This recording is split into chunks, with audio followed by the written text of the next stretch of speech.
Allora, io per parlare del film volevo fare un passo in avanti, cioè spesso si parla del dietro le quinte. Io volevo chiedere invece cosa vi ha lasciato, partendo dal regista Francesco, cosa vi ha lasciato questo film, cosa vi ha lasciato alla fine di tutto.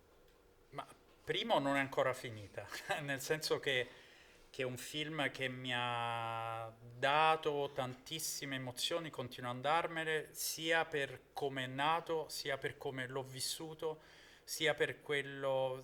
è un film molto personale, c'è molto di me.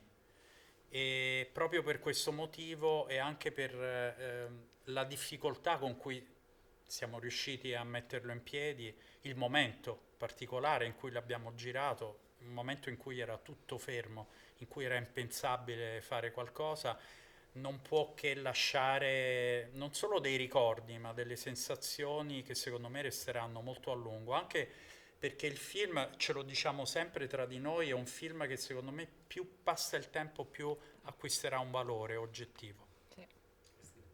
Beh, io dico appunto quello che ci lascerà, perché finora già ci ha lasciato dei piccoli taglietti sul cuore. Rivedendo il film, in realtà ricordiamo tutto quello che abbiamo vissuto in maniera globale, no? Il Covid, il lockdown, eccetera, ma non solo, perché ogni personaggio racconta anche una propria storia privata che da una micro storia diventa una macro storia perché racconta un pezzo di vita vissuta. E io credo che veramente più passerà il tempo, più questo film lascerà a noi stessi delle emozioni, quindi sicuramente in tutti quelli che lo vedranno. E poi la bellezza di vedere una Napoli che veramente ti toglie il fiato, che ti commuove. Infatti volevo Sì. dire proprio questo, La- e la- che sì. col- sta colpendo molto anche, ne parlavamo prima, gli spettatori che Sì. fino adesso l'hanno visto. È proprio questa ambientazione, questa atmosfera che al di là lasciamo il tema, Sì. perché quello paradossalmente è l'ultima cosa, anche perché il film parla d'altro.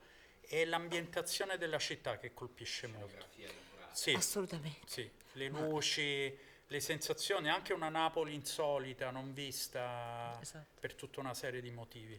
Poi è un film girato soprattutto con la luce naturale, Sì. però la tua bravura è stata quella di scegliere delle luci di quel momento della giornata, no? E di quella, a parte negli interni, ma ci sono degli esterni. Diciamo anche che al di là del film indipendente noi avevamo un cast tecnico non di Serie A, di Coppa Campioni, cioè Esatto, esatto. costumi, la Esatto. costumista che fa Martone così, Sì, scenografia, certo, Guarino che ha fatto il film ma di come no? Sorrentino, insomma c'è un No, piccolo era film un top, indipendente era tutto però al con il top. top delle personalità Sì, tecniche che hanno contribuito a dare tra l'altro, un loro sguardo esatto. al tutto. Sì, era un valore aggiunto per ognuno di loro. E poi devo dire il cast, cioè ci siamo ritrovati non solo tra amici, e questo non è poco, perché tra di noi c'era, ecco, dico alla mia sinistra, alla mia destra, ma con tutti, se adesso fossimo tutti quanti raccolti qua, in circolo, cioè tra di noi ci siamo scelti nella vita prima che nel lavoro. E questo non è poco. E quindi con Francesco Di Leva, con Alessandro Preziosi, con Peppe Lanzetta, con Antonino Iorio, Mandelli. grande, con Francesco Mandelli, che sembrava essere per noi perlomeno napoletani, no? E lo straniero, e invece era molto più napoletano di noi, perché poi essere napoletano è uno stato d'animo alla fine, non è un luogo di nascita. E dunque è stato meraviglioso girare tutti insieme e condividere questa strana avventura Assolutamente, che grazie assolutamente. Esatto, comunque infatti volevo chiudere proprio sì, ad col Andrea e produttore. Al Alessandro. produttore cosa è rimasto di questa esperienza, di questo viaggio?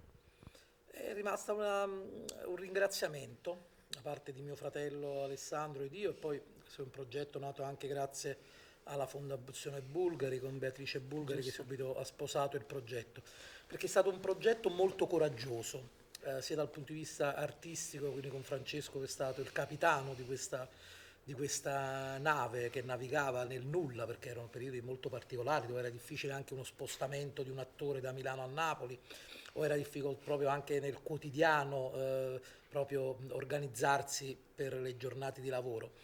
Ma è rimasto un ricordo di tutta l'umanità che abbiamo trovato da parte di tanti amici attori che hanno sposato subito il progetto, come giustamente diceva Cristina, abbiamo avuto un cast straordinario, ma da parte proprio anche della città, perché in quel momento non era facile girare in una città dove tante cose non c'erano, quindi c'è rimasta questa grande ricchezza di tutta la disponibilità, la professionalità che abbiamo trovato per girare questo progetto coraggioso, che è stato il primo Francesco Patirno, che è stato, che ha creduto moltissimo ed era un progetto non facile, non era il solito iter da film, quindi sceneggiatura, incontro con la produzione, regia e scelta degli attori. È nato A partire con anche un'incoscienza, dall'acquisizione dei diritti della peste di certo. Camiù, Assolutamente, Gallimard, è che stato- voglio dire, che non è- adesso non è perché li poco. abbiamo avuti, ma è stato veramente un'impresa. È Esatto. stato tutta un'incoscienza,